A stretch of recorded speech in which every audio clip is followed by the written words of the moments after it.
నమస్తే learners, welcome to learn easy. ఈరోజు మనం చెప్పుకోబోయే టాపిక్ సిటిజన్షిప్. మన భారత రాజ్యాంగంలో ఆర్టికల్స్ 5 to 11 సిటిజన్షిప్ గురించి చెప్తాయి. ఈ ఆర్టికల్స్ 5 to 11 అనేవి పార్ట్ 2లో ఉన్నాయి. అంటే భారత రాజ్యాంగంలో పార్ట్ 2 ఆర్టికల్స్ 5 to 11 సిటిజన్షిప్ పౌరసత్వం గురించి తెలియజేస్తున్నాయి అన్నమాట. అయితే ఈ సిటిజన్షిప్ పౌరసత్వం అనేది భారతీయులు ఎలా పొందుతారు లేదా వాళ్ళకి ఎలా రాదు అనేది డీటెయిల్డ్గా ఇందులో చెప్పలేదు. 5 to 11 ఏం చెప్తున్నాయంటే భారత రాజ్యాంగం అమలు చేసే నాటికి అంటే 1950 జనవరి 26 ఆ టైంకి ఎవరికైతే పౌరసత్వం లభించిందో అవి మాత్రమే చెప్తున్నాయి. అంటే ఆ టైంకి ఇండియాలో ఉన్న వాళ్ళకి లేదా ఆ టైంకి పాకిస్తాన్ వెళ్ళి వచ్చిన వాళ్ళకి ఇలాగా ఆ సిటిజన్షిప్ గురించి చెప్తుందన్నమాట. మరి భారతీయులకి సిటిజన్షిప్ ఎలా లభిస్తుంది? వాళ్ళకున్న ఆ పౌరసత్వం ఎలా పోతుంది అనే దాని గురించి డీటెయిల్డ్‌గా మనకి ఈ ఆర్టికల్స్‌లో అయితే మెన్షన్ చేయలేదు. దాని గురించి ఎక్కడ మెన్షన్ చేశారంటే సిటిజన్షిప్ యాక్ట్ 1955. సిటిజన్షిప్ యాక్ట్ 1955 అనే ఒక చట్టాన్ని తీసుకొచ్చి అందులో పౌరసత్వం అనేది ఎలా లభిస్తుంది, ఎలా పోతుంది అనేది తెలియజేశారు. ఈ సిటిజన్షిప్ యాక్ట్‌కి చాలా అమెండ్మెంట్స్ జరిగాయి. రీసెంట్‌గా 2019లో కూడా అమెండ్మెంట్ అనేది జరిగింది. అయితే ఇప్పుడు ఈ పౌరసత్వం ఎలా లభిస్తుంది? ఎక్విజిషన్ అంటే పొందడం. మనకి పౌరసత్వం పొందే మార్గాలు ఏవున్నాయో అవి ఈరోజు మనం తెలుసుకుందాం. పౌరసత్వం పొందడానికి ఉన్న మార్గాలు 5. అవేంటంటే by birth, by descent, by registration, by naturalization and by acquisition. ఇవన్నీ ప్రతి దాని గురించి మనం సింపుల్‌గా ఓ 1 ఆర్ 2 పాయింట్స్‌లో తెలుసుకుందాం. By birth. బై బర్త్ అంటే జన్మతః పుట్టిన వెంటనే వాళ్ళకి సిటిజన్షిప్ అనేది లభిస్తుంది. ఎవరైతే ఇండియాలో పుట్టారో ఆఫ్టర్ 26 జనవరి 1950 వాళ్ళకి ఆటోమేటిక్‌గా భారత పౌరసత్వం అనేది లభిస్తుంది. వాళ్ళ ఇద్దరు పేరెంట్స్‌లో ఒకరు లేదా ఇద్దరు ఇండియన్ సిటిజన్ అయితే చాలు. అది బై బర్త్ అన్నమాట. Second one by descent. Descent అంటే వారసత్వం. వారసత్వం ద్వారా వాళ్ళకి భారతీయ పౌరసత్వం అనేది లభించడం జరుగుతుంది. వీళ్ళు భారతదేశంలో జన్మించరు. భారతదేశంలో కాకుండా ఏదైనా ఇతర దేశంలో జన్మిస్తారు. వాళ్ళకు కూడా భారత పౌరసత్వం ఇవ్వడం జరుగుతుంది.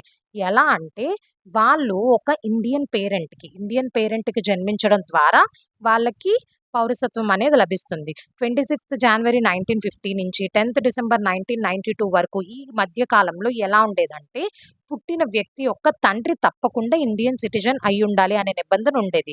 కానీ ఆఫ్టర్ 10th డిసెంబర్ 1992 తర్వాత నుండి పేరెంట్స్‌లో నాట్ ఓన్లీ ఫాదర్ ఒక్కలే కాకుండా పేరెంట్స్ ఇద్దరిలో ఎవరైనా ఇండియన్ సిటిజన్ అయితే ఆ పుట్టిన బిడ్డకి భారత పౌరసత్వం అనేది లభించడం జరుగుతుంది. 3 డిసెంబర్ 2004 నుంచి ఏం చెప్పారంటే ఆ పుట్టిన బిడ్డని రిజిస్టర్ చేయాలి. ఇండియన్ సిటిజన్‌షిప్ కింద రిజిస్టర్ చేయాలి. అది ఎప్పటిలోపు జరగాలంటే ఆ బిడ్డ పుట్టిన 1 ఇయర్ లోపు ఇండియన్ కాన్సులేట్‌లో వాళ్ళు రిజిస్టర్ చేసుకోవడం జరగాలి. ఇలా రిజిస్టర్ చేసుకుంటే వాళ్ళకి భారత పౌరసత్వం లభిస్తుంది. ఇప్పుడు మన ప్రెజెంట్ సినారియోలో చాలామంది భారతదేశం దాటి వర్క్ కోసం వెళ్ళాల్సొస్తుంది. అక్కడ వాళ్ళు పుట్టిన పిల్లలకి ఆ దేశ పౌరసత్వం కాకుండా భారతీయ పౌరసత్వం అనేది వాళ్ళు రిజిస్టర్ చేసుకుంటున్నారు. బై డిసెంట్ అంటే వారసత్వం ద్వారా వాళ్ళకి భారత పౌరసత్వం అనేది లభిస్తుంది. Next one by registration. By birth or by descent అంటే జన్మతః గానీ, వారసత్వంగా గానీ ఇండియన్ సిటిజన్షిప్ లభించని వాళ్ళు రిజిస్ట్రేషన్ ద్వారా ఇండియన్ సిటిజన్షిప్‌ని పొందవచ్చు. ఈ భారత పౌరసత్వం వాళ్ళకి రావాలి అంటే వాళ్ళు కనీసం 7 సంవత్సరాలు ఇండియాలో నివసించి ఉండాలి. Fourth one by naturalisation. Naturalisation అంటే వాళ్ళకి సహజంగానే ఇండియన్ సిటిజన్షిప్ అనేది లభిస్తుందనమాట. ఇలా సహజంగా ఇండియన్ సిటిజన్షిప్ లభించాలంటే వాళ్ళు మంచి వ్యక్తిత్వం కలిగి ఉండాలి. మంచి వ్యక్తిత్వం అంటే భారతదేశంలో ప్రజలకి సేవ చేయడం.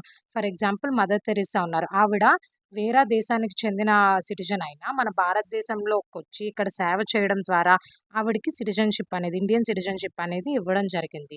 ఇండియన్ సిటిజన్షిప్ న్యాచురలైజేషన్ ద్వారా లభించాలంటే వాళ్ళు ఇండియాలో ఖచ్చితంగా 12 సంవత్సరాలు నివసించి ఉండాలి. అప్లికేషన్ పెట్టుకున్న తర్వాత కన్ఫర్మ్‌గా 12 నెలలు అంటే 1 ఇయర్ టైమ్ పీరియడ్ ఉండాలి. అప్లికేషన్ పెట్టుకోవడానికి ముందు గత 14 సంవత్సరాల్లో ఏవైనా 11 సంవత్సరాలు ఇండియాలో ఉండాలి. వీటితో పాటుగా సహజంగానే ఇండియన్ సిటిజన్షిప్ లభించాలంటే వాళ్ళకి మన 8th షెడ్యూల్‌లో మెన్షన్ చేసినటువంటి 22 అఫీషియల్ లాంగ్వేజెస్‌లో ఏదో ఒక లాంగ్వేజ్ పైన అడిక్వేట్ నాలెడ్జ్ ఉండాలన్నమాట. ఆ నాలెడ్జ్ ఉండడం వాళ్ళకి కూడా న్యాచురలైజేషన్ ద్వారా సిటిజన్షిప్ అనేది లభిస్తుంది. Fifth one and the last one by acquisition. ఏదైనా ఒక భూభాగం భారతదేశంలో విలీనమైతే అక్కడి ప్రజలకు కూడా ఇండియన్ సిటిజన్షిప్ అనేది లభిస్తుంది. దీనికి ఎగ్జాంపుల్ సిక్కిం. సిక్కిం భారతదేశంలో 1975లో విలీనమైంది. సిక్కిం ప్రజలకు కూడా ఇండియన్ సిటిజన్షిప్ అనేది ఇవ్వడం జరిగింది. మరి ఈ 5 ఈజీగా గుర్తుంచుకోవడానికి మనకున్న ట్రిక్ ఏంటంటే బ్రాండ్. మీరిది ఇంకా ఈజీగా గుర్తుంచుకోవాలంటే మీరు ఇండియన్ అవ్వాలన్నా మీకొక బ్రాండ్ ఉండాలి. అంతే కదండీ! ఇండియన్ అంటేనే ఒక బ్రాండ్. అది గుర్తుంచుకుంటే మనకి ఎన్ని విధాలుగా సిటిజన్‌షిప్ అనేది లభిస్తుందో ఈజీగా గుర్తుంటుంది. BRAND brand. బి అంటే బై బర్త్, ఆర్ అంటే రిజిస్ట్రేషన్, ఏ అంటే ఎక్విజిషన్, ఎన్ అంటే నేచురలైజేషన్, డి అంటే డిసెంట్. ఈ బ్రాండ్ అనే ఒక చిన్న పదం ద్వారా మనం ఈ 5 ఈజీగా గుర్తుంచుకోగలం. ఈ ట్రిక్ గాని మీకు నచ్చినట్టయితే please like, share and subscribe my channel.